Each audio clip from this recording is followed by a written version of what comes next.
Let me ask you something.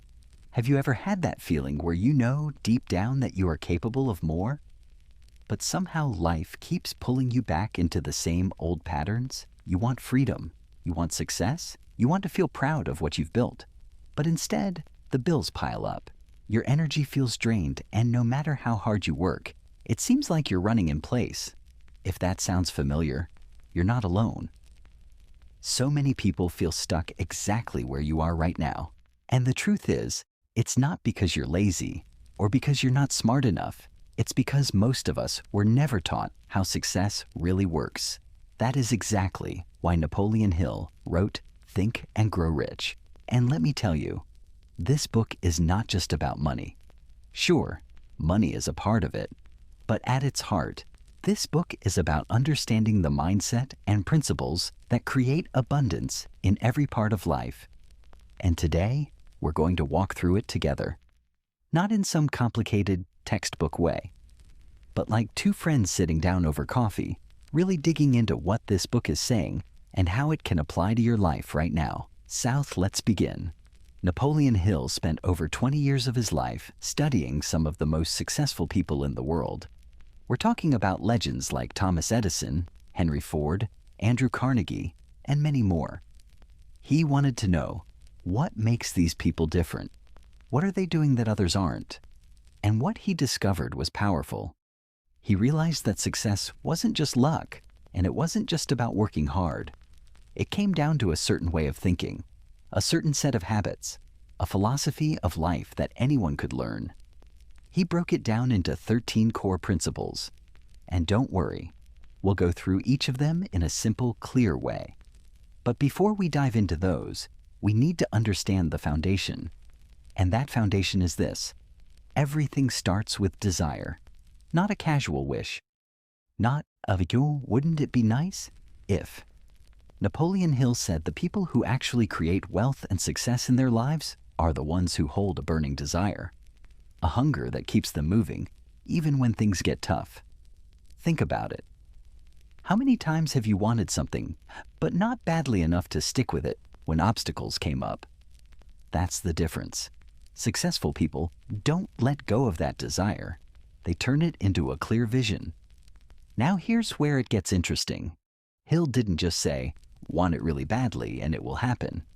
He explained that desire needs to be paired with belief and a plan. You have to actually convince your own mind that what you want is possible.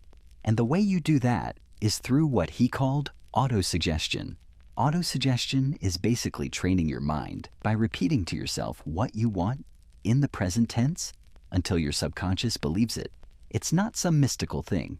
It's about wiring your brain so that your focus, your decisions, and your actions naturally move you toward what you want. It's like this. If every morning you wake up and say, I can't do this, I'll never make it, I'm stuck, your brain will believe you, and it will act accordingly. But if instead you tell yourself, I am building wealth, I am capable, I am determined, then slowly your subconscious starts to work for you instead of against you. And here's the beautiful thing. Once your subconscious is on board, it begins to notice opportunities you might have ignored before. It gives you the courage to act. It makes you persistent. Let's pause here for a moment, because I know this can sound a little abstract, but think about your own life. Have you ever had a time where you were so focused on something that you started to see it everywhere? Like, if you decided you wanted to buy a certain car, suddenly you notice that car on every street? That's how your mind works. What you feed it, it looks for.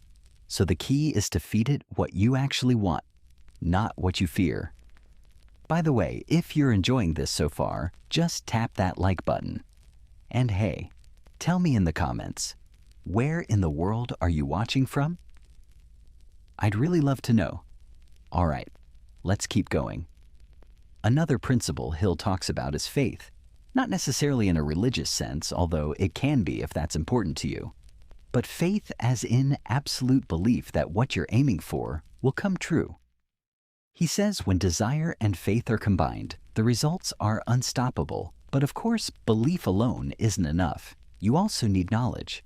And here, Hill makes an important point. He says it's not about general knowledge. It's about specialized knowledge. You don't need to know everything. You just need to know your field deeply, or surround yourself with people who do. And that leads us to another powerful idea, the mastermind. Hill explained that no great success is ever achieved alone.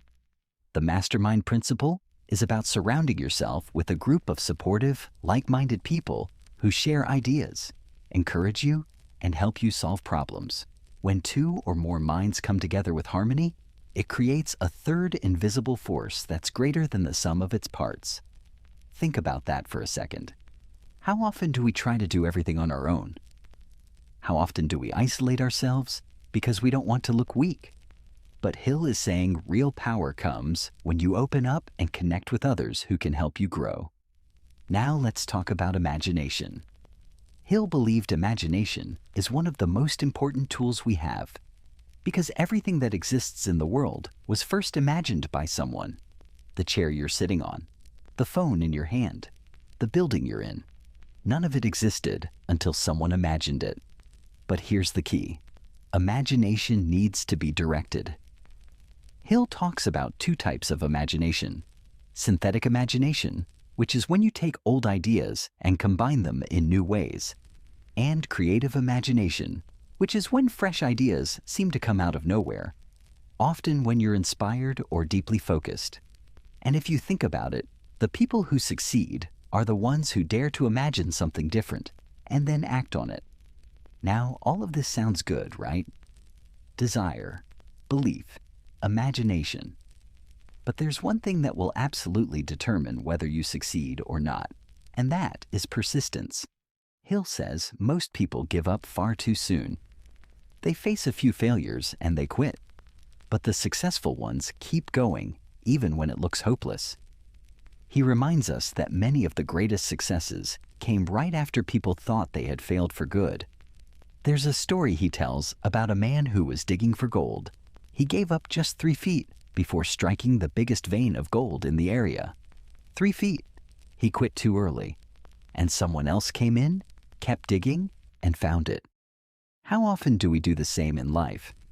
That's why persistence is so important. It's not glamorous, it's not always fun, but it's what separates those who dream from those who achieve. Now, let's touch on another principle, decision.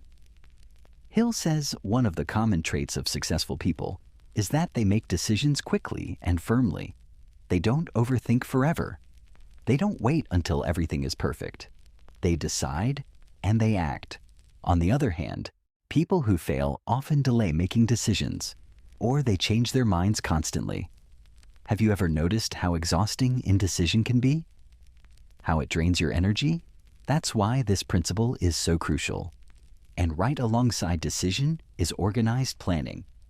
Desire without a plan is just a wish.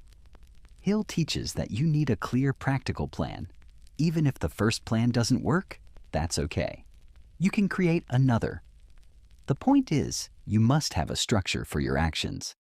Now there are still more principles, like the importance of the subconscious mind, the power of the brain, and even the role of sexual energy when it's transformed into creative drive. Hill believed that this powerful energy, when redirected, could fuel genius-level creativity and ambition. But perhaps one of the most relatable ideas in the book is the fear of failure. Hill studied fear deeply, and he said the number one thing that holds people back is not lack of money or lack of time. It's fear. Fear of poverty, fear of criticism, fear of loss, fear of old age, fear of death. These fears paralyze people. And he's right, isn't he?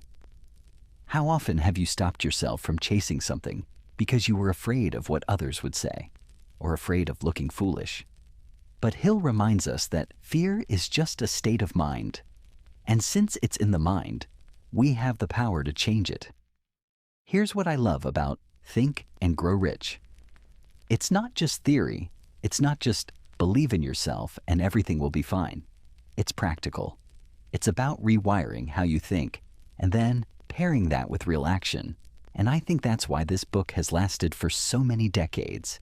It was first published in 1937, And yet the principles are still just as powerful today because they're not tied to technology or trends. They are tied to human nature. So let's bring this back to you. What do you really want? Not just a little more money or a better job, but what do you deeply desire? What's the thing that excites you and scares you at the same time? Hill would say, get crystal clear about that. Write it down. Repeat it to yourself every day until your mind believes it. Build a plan around it. Surround yourself with people who support it. And above all, never give up on it. Because at the end of the day, this book is not about wishing. It's about thinking in a way that makes success inevitable. And if you can do that, if you can take these principles and actually live them, then growing rich won't just be about money. It will be about creating a life that feels rich in every way. Now, I've just walked you through the heart of Think and Grow Rich. But here's the truth. These ideas only matter if you apply them. Reading about them or hearing them here is the first step. The real transformation comes when you put them into practice every single day. So, here's my gentle challenge for you. Tonight, before you go to bed, take a notebook. Write down your number one desire. Be as clear as you can. Then write down the exact steps you can take tomorrow to move toward it. Do that every day for the next month. And watch what happens. Because the real secret is this: you already have the power. This book is simply a mirror to remind you of it.